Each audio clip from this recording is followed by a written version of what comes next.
का अवतारण हो गया। तो अवतार होते ही उस नगर के सब दुख मिट गए। राजा हिमाचल की नगरी के सब दुख मिट गए, वहां आनंद हो गया। जब माता का जन्म हुआ तो भोलेनाथ बड़े प्रसन्न हुए। भोलेनाथ जान गए कि जन्म ले लिया। अब उसका नामकरण करवाया तो नाम रखा उसका पार्वती। पार्वती नाम रखा। अब पार्वती धीरे धीरे चंद्रमा के समान बढ़ने लगी। माता पिता ने पार्वती नाम रखा। ज्ञानी ब्रह्मपुत्रम पर्वम सर्वज्ञस्त्यम प्रवक्तरतम रच्युतम जातकम द्रोही गुणदोषम। एक बार राजा पार्वती के साथ बैठे हुए थे, तो उसी समय नारद जी वहां पर आ गए। अब नारद जी आए तो राजा ने नारद जी को प्रणाम किया और पार्वती ने भी नारद जी को प्रणाम किया। नारद जी को बिठाया, उनका पूजन किया। राजा हिमाचल कहते हैं, हे देवश्री ऋषि नारद जी, ये मेरी कन्या है, इसका नाम पार्वती है।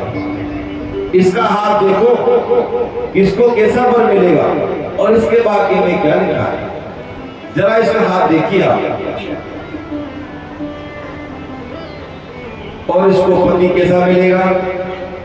तो नारद जी कह रहे हैं, हाथ देख करके और मुख की तरफ देख करके नारद जी कह रहे हैं कि तुम्हारी जो पुत्री है सब लक्षण से संपन्न है, इसमें कोई कमी नहीं है, सब लक्षण है इसके अंदर। और ये पति को अति प्यारी होगी, महान पतिव्रता होगी। पतिव्रताओं में इसका नाम गिना जाएगा तुम्हारी बेटी का, और जगत में ये पूजनीक होगी। ऐसे नारद जी ने राजा हिमाचल से कहा, हे राजन, तुम्हारी पुत्री की सेवा करने से कुछ भी दुर्लभ नहीं होगा। इसका तप करेगा, इसकी सेवा करेगा, उसको सब कुछ मिल जाएगा। और इसको कैसा पति मिलेगा वो सुनो। जो भी जटिल अकाम मन नगर मंगल भेष, अस स्वामी यही कही मिलई परी हस्त असिरेख। इसको योगी मंगल वेश वाला, भस्म लगाने वाला जो ऐसा पति मिलेगा। ऐसा नारद जी ने कहा तो राजा रानी बड़े दुखी हो गए, मेरी बेटी को ऐसा पति मिलेगा। मीना रानी ने सोच लिया कि नारद जी की बात झूठी नहीं हो सकती।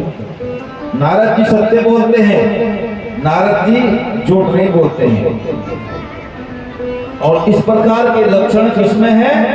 बोल भगवान भोलेनाथ। बसव लगाने वाले, रंगशाला ओढ़ने वाले, जटा झूठ, ये भोलेनाथ में लक्षण है। तो अब क्या करें? दोनों माता पिता कह रहे हैं, भगवान हे नारद जी बताओ अब हम क्या करें?